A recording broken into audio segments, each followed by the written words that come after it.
vamos a pasar a la otra obra moderna del día de hoy, que es ni más ni menos que el primer concierto, no el primero, el tercer concierto para piano de Sergei Prokofiev. Nunca les he platicado de Prokofiev, hasta donde recuerdo, ni he puesto nada.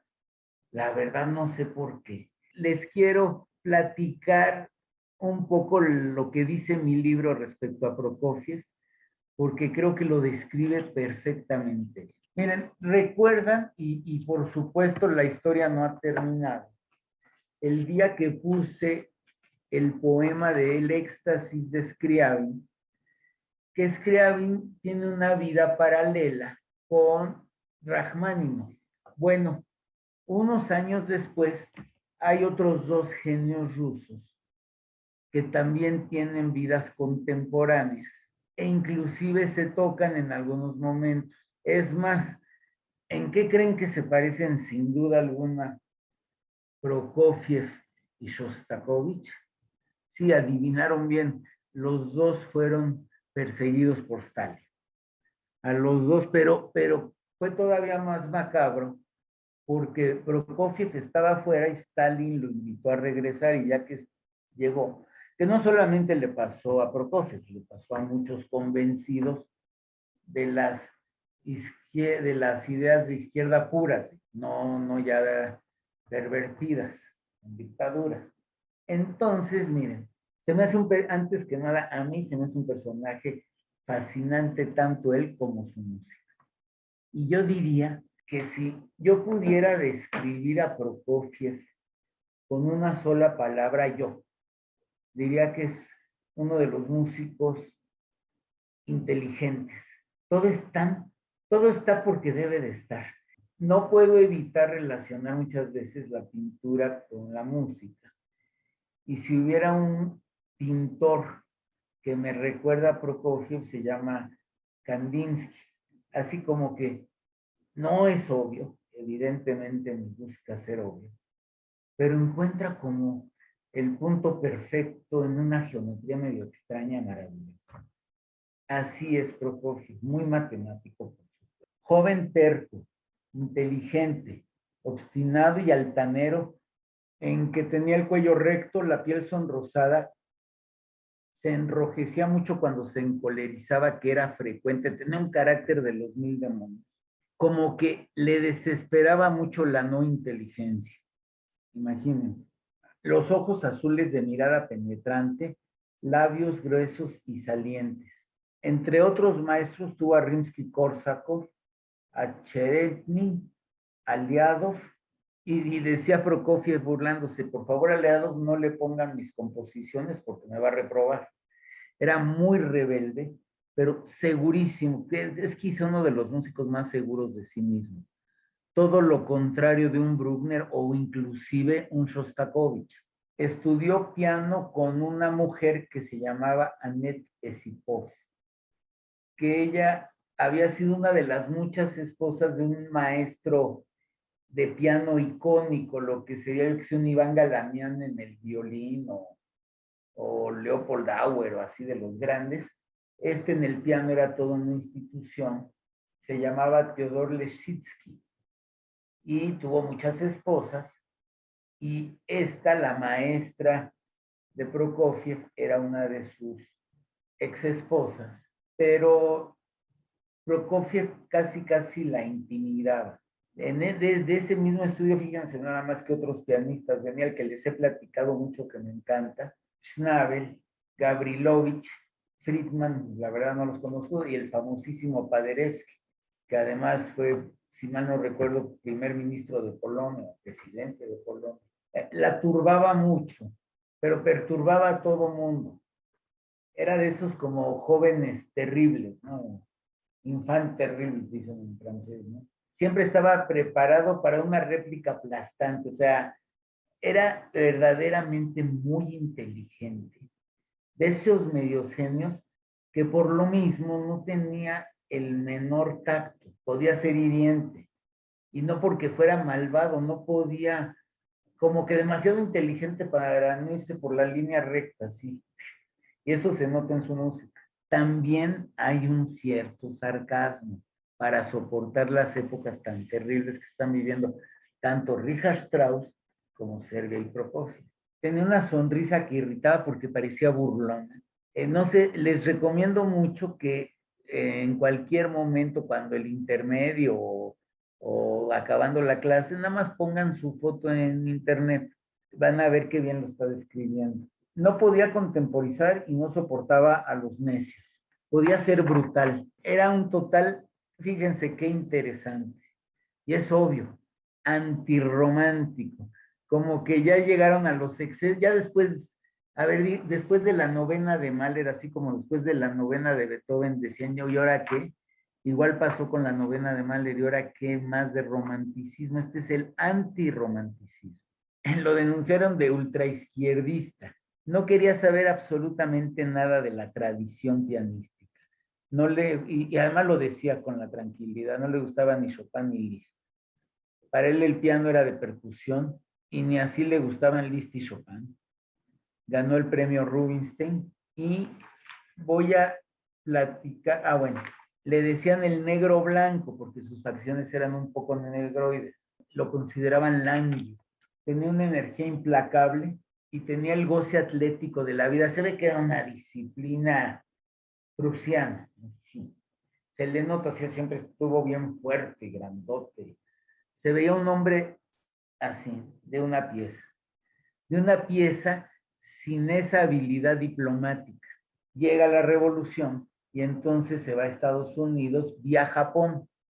Hubo algunos, yo conozco a varios que llegaron vía China y también vía Japón, por cierto. Llegaban a San Francisco normalmente, ya de ahí. O se quedaban o se bajaban a Los Ángeles o se iban al este.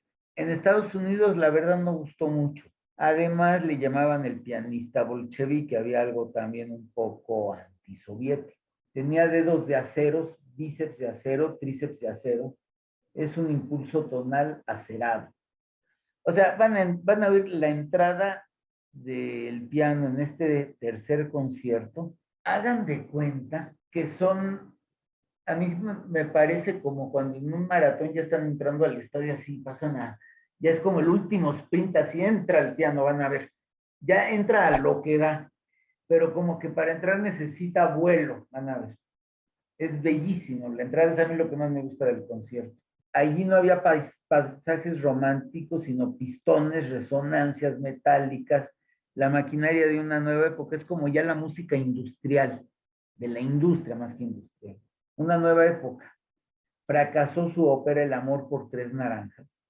Y entonces pues, se enojó, se fue a París y allí como que cuadró más. Está el famosísimo empresario de ballet y a su vez coreógrafo Diaghilev, y le pide que le haga dos ballets. Yo no sabía, pero miren cómo se llamaba: El paso de acero, El hijo pródigo, su ópera El ángel de fuego, y provocó tremenda impresión durante la década de los 20, y consiguió que mucha gente se sintiese incómoda, lo cual créanme que no le preocupaba, pero ni tantito. En una época en que no se comprendía la teoría avanzada de Schoenberg, es todavía menos claro que Prokofiev. Schoenberg ya a muchos creen que es una burla la música dodecafónica. Yo recuerdo, bueno, yo a lo mejor ahí tenía razón, no lo sé decir. Mi papá tenía un gran maestro de violín, un gran conocedor, el maestro Roberto, y se apellidaba Vasca, era checo. Y me acuerdo que me decía mucho que era checo, no checoslovaco, que eran muy diferentes los checos y los eslovacos. Un hombre muy interesante, canijo, la verdad, no era una linda persona. El maestro Vasca una vez estaba comentando un concierto para violín, mejor no digo su nombre, de un compositor contemporáneo mexicano que inclusive tal vez todavía vive, muy respetado en su época, y nos tenía muertos de la risa porque hacía como chirridos de gato y le salía muy bien como gato, y estaba muerto de la risa. ¿Hasta dónde es una burla o puede prestarse a ese tipo de burla? Yo creo que juzgar el arte contemporáneo, el que uno está viviendo, debe de ser un poco como enfrentarse a una luz deslumbrante que uno no puede ver bien porque está demasiado cerca. Yo creo que hace falta un poquito de distancia, digerirlo un poquito más. Y entonces ya, inclusive también en el arte plástico. Eh, Utilizó las formas del... Ah, bueno, estaba yo con Schoenberg. Además se conocía poco a Schoenberg y además Stravinsky, el otro gran revolucionario del que no hemos hablado prácticamente nada, sí vi y tuve críticas en la clase presencial de El pájaro de fuego y por supuesto la consagración de la primavera. Pero en esa época Stravinsky se había retirado y se metió a una época que es maravillosa, que a mí me encanta de Stravinsky, que también regresa a eso Richard Strauss. Está tan horrible la época que regresan al clásico. Entonces se llama el neoclásico. Y entonces dentro de esas obras de Richard Strauss, por ejemplo, está precisamente El Caballero de la Rosa, y en Prokofiev, pues quizá La Guerra y la Paz, por ejemplo, una ópera. Si han visto la película Boris Grushenko de Woody Allen, sale todo el tiempo Prokofiev. Tiene ese aire sarcástico. Bueno, esa es la expresión típica de la nueva era. Podía no gustar y hasta uno se podía burlar de su música. Pero lo que no se podía, ¿saben qué?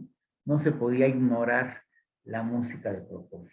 Utilizando las formas del siglo XIX, tiene disonancia, pero su música es tonal todavía.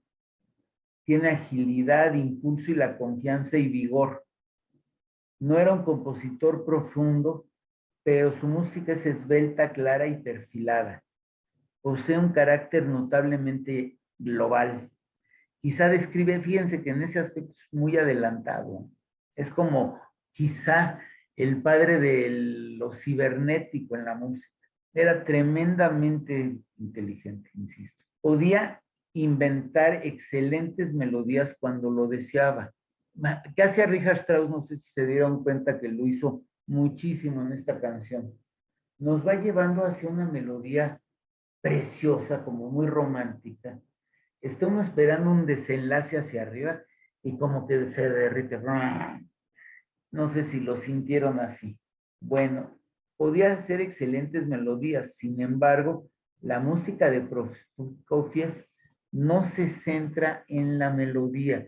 Por eso les digo que me recuerda a Kandinsky. ¿Qué equivale a la melodía en el arte pictórico? Pues obviamente la figura. No hay una figura entendible. Entonces, así es esta música. No es melódica. Tenemos que ir un poquito más allá de la melodía, las sensaciones. Y fíjense que en un estilo muy moderno, pero muy bajiano, si bajas en matemática y música, a lo mejor lo que hace una gente tan brillante como Prokofiev es física y música. A ver, es una teoría mía. A ver cómo lo sienten. Acuérdense que es una época en la que no se... Él es verdaderamente, al principio, cuando menos, él es un creyente de la revolución, aunque no está en la Unión Soviética. Bueno, más que de la revolución, de los ideales de la revolución, que no es lo mismo que lo mismo. Lo que Prokofiev representaba era un ataque intenso, entusiasta y destructivo dirigido contra las convenciones musicales románticas. Quería acabar con el romanticismo porque yo creo que ya no iba con la época histórica. A grandes rasgos yo creo que vamos a oír más una obra de Prokofiev por el tiempo que estuvimos fuera. Yo creo que lo vamos a poner con esta pianista que además de muy guapa, es muy talentosa, tiene esa cualidad que además hoy en día, pues, y yo creo que siempre vende muy bien. No piensen que está allí por guapa, es verdaderamente talentosa. Entonces, con Yuja One vamos a oír el tercer concierto en 3 movimientos para piano de Prokofiev.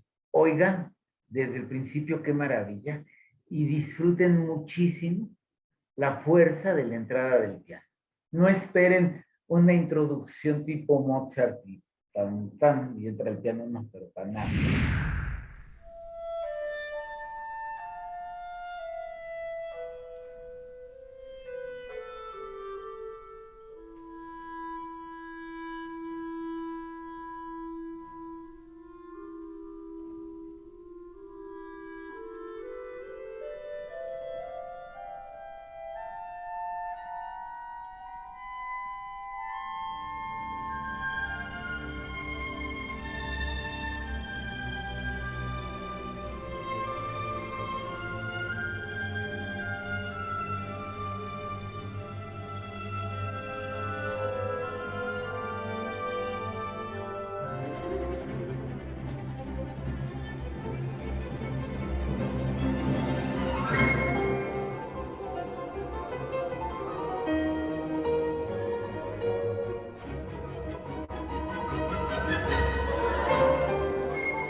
no pensaba interrumpir, pero me estaba pasando lo mismo que al público. No puede uno resistir las ganas de aplaudir. Qué fortaleza, qué interpretación, está fantástico. Qué fuerza tiene Yujaguán, qué barbaridad. ¿Entendieron por qué se habla de Prokofiev como atlético? Luego a ratos parecía la música de la industria, como de un corto stalinista parecía, por ejemplo, pero bello, bello. Luego partes folclóricas y también, y creo que cuando les hacía yo así como una sonrisa, pero como medio medio, lo que quiero decir es que es muy sarcástico. Es, eh, digamos que el sarcasmo de su compañero contemporáneo Shostakovich, el sarcasmo de Shostakovich es mucho más oculto. El de Prokofiev no le preocupa, lo suelta, así, pero con mucha crudeza. Les digo, no barniza para nada. Miren, Daniel Gatti sustituye a Mary Jansson en el Concertgebouw de Ámsterdam, que a su vez sucedió a Bernard Haitink. Es de primerísimo italiano. Y pues yo creo que ya platiqué de Yujaguán, pero se nota la calidad también de la orquesta y de la dirección, están perfectamente compaginados. Adelante, segundo y tercero, además, a ese ritmo. No, no, no, es verdaderamente atlético. Estaba yo pensando de haber sabido ni hago ejercicio en la mañana.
Bueno, maravilloso. Fue una, fíjense, no sé por qué los he abandonado tanto, porque lo que mejor y quizá lo único que verdaderamente como que me he metido de la música de Prokofiev han sido precisamente los 5 conciertos para piano, y los 5 son diferentes. Igual me ha pasado mucho con Saint-Saëns, que también, y pues casualmente también son 5. En Beethoven se dice que son 5, pero ya hemos visto que son más. Pero Saint-Saëns y Prokofiev, lo que más me gusta de la obra de ambos, muy probablemente son estos conciertos para piano. Este es verdaderamente sensacional y me fascinó la interpretación de Yuha Wang. Qué fortaleza, qué ritmo, impresionante es esa fortaleza oriental como medio, cómo resiste la gente oriental, qué fuerza tiene, qué barbaridad. Miren, en el segundo movimiento ya nos da una probadita de lo melódico, algo que fue, yo creo que fue muy evidente y no tenía yo ni idea de cómo hacer alguna seña. Es sumamente, fíjense, dentro de lo inteligente, dentro del siglo XX, que suena hasta, les hice así una vez, me refería yo al siglo XX, así como la música del siglo XX, es la época de Stalin y Hitler, ni más ni menos. Miren, no sé si se hizo antes o un poquito, yo creo que es un poquito antes, acuérdense que los artistas tienen algo de profético, y además, o los grandes analistas, y Prokofiev era ambas cosas. Pero además, fíjense qué acercamiento tan diferente de la tragedia que viene entre Prokofiev y Mahler. Uno es lo romántico y el otro es lo antirromántico. Pero tiene sensualidad y al mismo tiempo es una ensoñación cuando hago así. Ah, bueno, no más como un comentario muy al margen. ¿Notaron qué desagradable en una parte de ensoñación cuando alguien tiró un paraguas o algo así? Como que se rompe un poco la magia. Bueno, la parte tan poética del piano y corno. Luego, no pensé que era del segundo al tercero sin pausa. Honestamente, se los voy a verificar. si tiene 3 o 4 movimientos o el segundo se parte en dos, lo cual realmente no es muy importante. Pero no hubo una pausa, aunque se sintió otra cosa. A mí como que me llenaba de energía, no sé si les pasó lo mismo. Cuántas sensaciones maravillosas, deliciosas, sensualidad, energía, sarcasmo, fortaleza, equilibrio. No sé si notaron la concentración de los músicos para seguir ese ritmo, cómo la veían a ella. Y también cómo los músicos la aplaudían a ella. Y también las mujeres.